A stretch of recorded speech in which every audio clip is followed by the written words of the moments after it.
Oh, hello, Gerard. Welcome back. My frame rate is struggling. I think I'm a bit lost. That's a mess up. Donkey? This is where I told the story. Is the... yeah, I know your name, okay? You're Gerard. Oh, wait. I just remembered I'm recording a video. I am back from Vietnam, and it was pretty cool. And I have some stories to tell, because it was chaotic, but...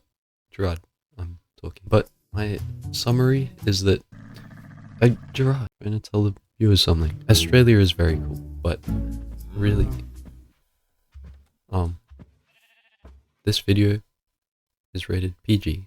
I've probably already said that in the intro, but I have so much bread. Why am I doing this? So, I'm going to build a house here. Only because I built the story thing there, and I feel like I need to have something here to commemorate it. Because this world's going to be pretty expensive, I think. Hopefully. Maybe I'll break all of these trees while telling stories, of course. So, I actually have a notebook with a page full of stuff I wrote down for this video. So, the first thing I want to say is the hospitality was like extremely nice. The people whose job it was to make you feel welcome were extremely good at their job. Or at least we found all the right people. Like when we went to hotels and stuff, the staff and owners were so nice. And normally the staff didn't really speak English at all, so it was actually crazy how nice they were to deal with us, because I thought English was going to be a little bit more prominent than it was in Vietnam, but it kind of had a nice balance. Like you could tell the people whose job it was to talk with English speaking people, they could speak English, but people who didn't need to talk, they didn't really speak that much English. But it's actually crazy because all the branding everywhere, it always had English on it, and it's so confusing because they're in Vietnam, they speak Vietnamese, but then the signs for stuff like schools or jobs or events and stuff, it always had English on it. Some of them were only English, which didn't make any sense, because that's like going to a place attracts like Asian tourism in Australia, but then not even putting a little bit of English on it. Like, what's the point of putting a sign up in Australia if you aren't going to have any English on it? Like, it can be directed towards tourists, but it still has to be accessible for Australians. But yes, the hospitality was very nice. Oh, so you see, I'm not sure how I'm gonna use the videos because I was planning on vlogging the trip to Vietnam, but it's difficult, you see, because I did go into it thinking I want to vlog this, but it was more of a family trip, so then it kind of felt wrong recording and trying to do the commentary and stuff. So I think I recorded one thing where I was talking to the camera as though it was for a video, but everything else was just family videos and stuff. So I might show some stuff, but I didn't really get the footage for it to be a vlog. But the thing that I was leading into with that is the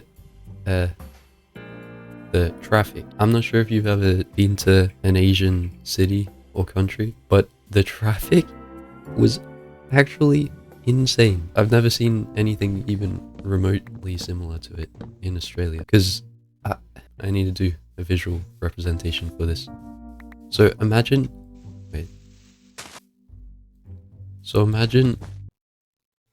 I don't have enough full. So imagine this is your road. So you've got cars on either side occasionally, and they're not very common because most people travel on these little things that you call motorbikes, and they're kind of like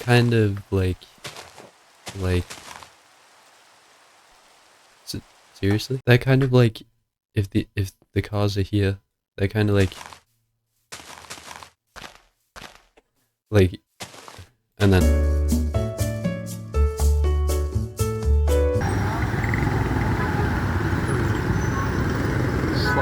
Chaos. you see my point. Yeah.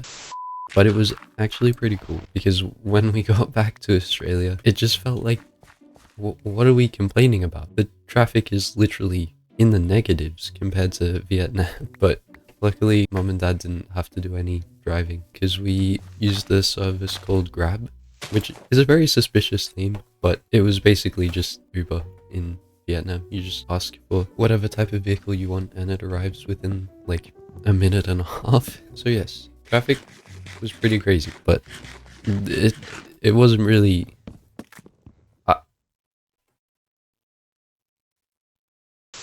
Um, hmm, what else is there? So, oh, honking. That's right. In Vietnam. Oh, ow. The honking the horn. Like, you know how in most English-speaking countries, honking the horn is like an act of anger or something? If you hear someone honk the horn, you instantly turn your head and check whether someone's done something wrong. It's not really a nice sound to hear normally on the road. But in Vietnam, it's just a sign of I exist. Like, everyone is honking their horn all the time. Because if you have even the slightest suspicion that someone can't see you as you're driving, you just honk the horn, and then they know you're there. And it's actually a respectful thing to do, rather than in Australia, it kind of means like, end yourself. Sorry, this video might be rated like PG or something, maybe M. That comment was a bit far. Yeah, so that was cool, because some people, it almost seemed like they were being disrespectful, but then you would see there was a bike that was about to turn out, and you just let them know you exist, and it was pretty cool to watch. Anyway, the next thing, oh yeah, what? I just checked the notebook. When we were in the hotel, I would just be sitting there, and I would kind of zone out, because I would be listening to the ocean. And for a little while, I was just used to it. But then I realized that was the sound of the traffic. And I thought I was just listening to the ocean. And the ocean is there. We did stay at a place that was right near the beach. And it was very cold. Like, cold for our standards being Australian. I just kind of forgot that the traffic could be that consistent and that loud that it sounded like being right next to the ocean. But it was kind of peaceful, because it was similar to the camp. That was pretty crazy to realize. Apple? Apple? Oh, I have 7. Oh. Baby. Child. Child. Child. Ah, what? Wait, what? Ah, what? What?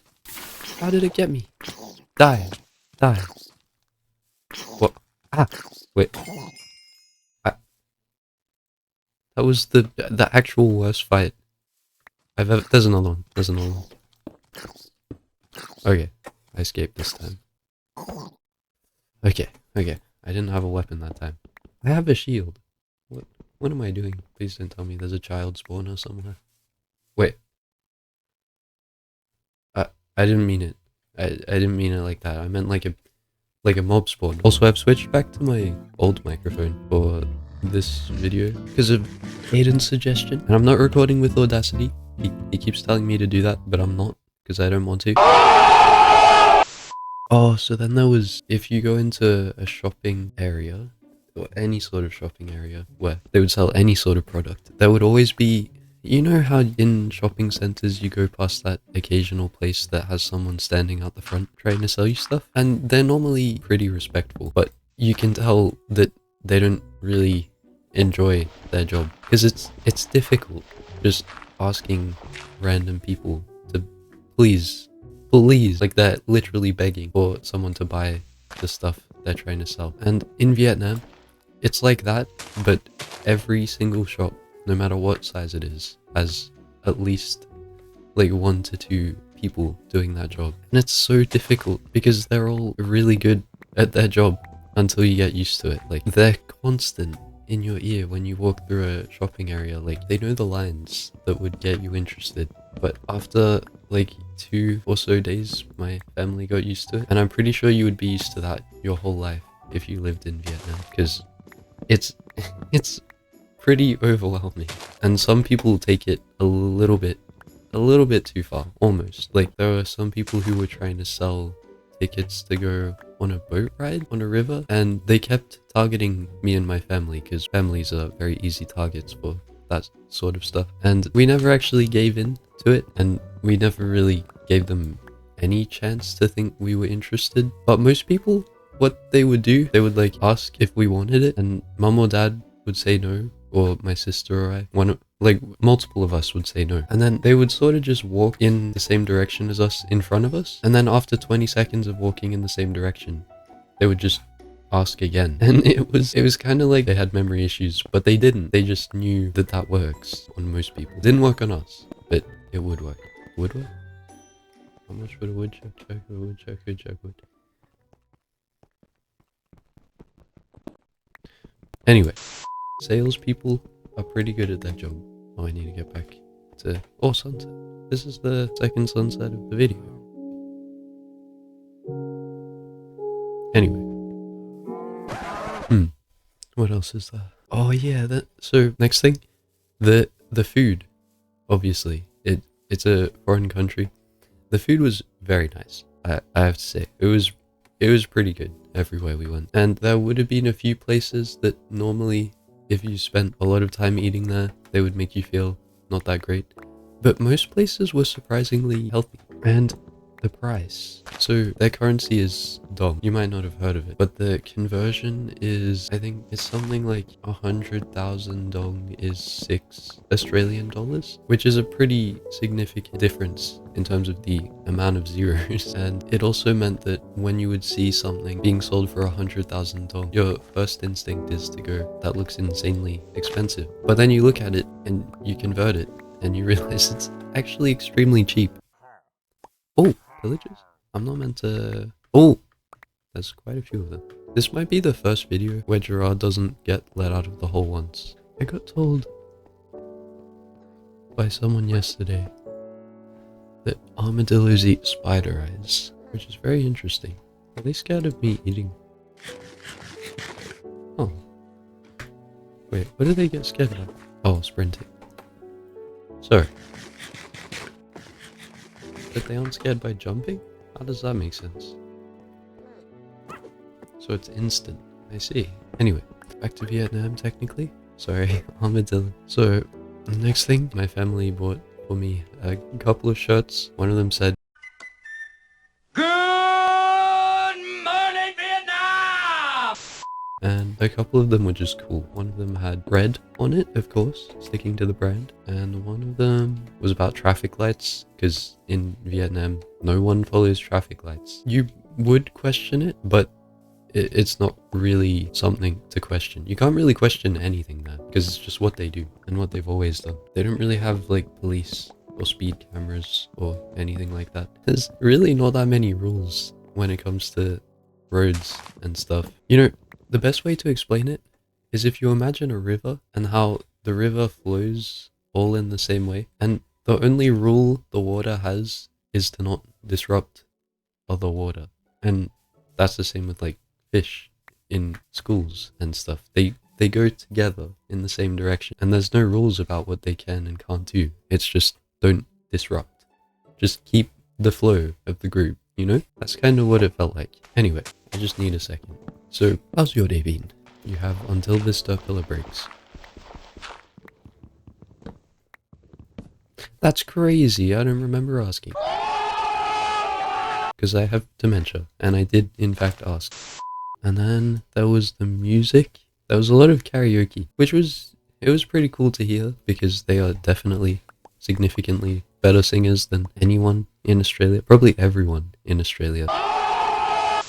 And then there was the time difference. It was just weird, because my friends would be going to bed at about 8, and it wasn't really confusing when I would think about that it's 12 for them, because it was a 4-hour time difference. But then a few times, I think I got a message at midnight for me, and I was just a bit surprised because I realized it would be late for them. And then I thought about it for a second, and I realized it was 4 a.m. So it was weird getting used to realizing that their normal, like, midday was my early, and then their midnight was my just normal night and stuff. But obviously my sleep schedule adapted while I was there to being absolutely horrendous. So when we got back, I was going to bed at 4 a.m. without feeling tired, because that's only midnight in Vietnam. Do some parkour. Did that? Oh, is it just me, or did that look? Jeez, that was crazy. That leaf timed it. Jeez. Okay, I actually might get through 3 whole days in this video. So the last thing, as tradition goes, hello Gerard. The last thing is toilet paper. You don't put toilet paper in the toilet in Vietnam. And I'm sorry, but it led to some really interesting situations, because it's kind of a habit. So then when you do it, you either feel extremely guilty, or you have to fix what you've done. I don't think I want to talk about this. I'm gonna leave you with the implications. I'll see you in the next video. That was the trip to Vietnam. I'll probably put the videos of the trip in this video, but if not, I might do a separate video. So yes, I hope you've enjoyed. I'm sorry, Gerard. We'll go exploring after we build the house. Yeah? Okay. You rest up, because we're gonna do some traveling soon, and I'll deal with you in the next video. Thank you for watching. Bye bye.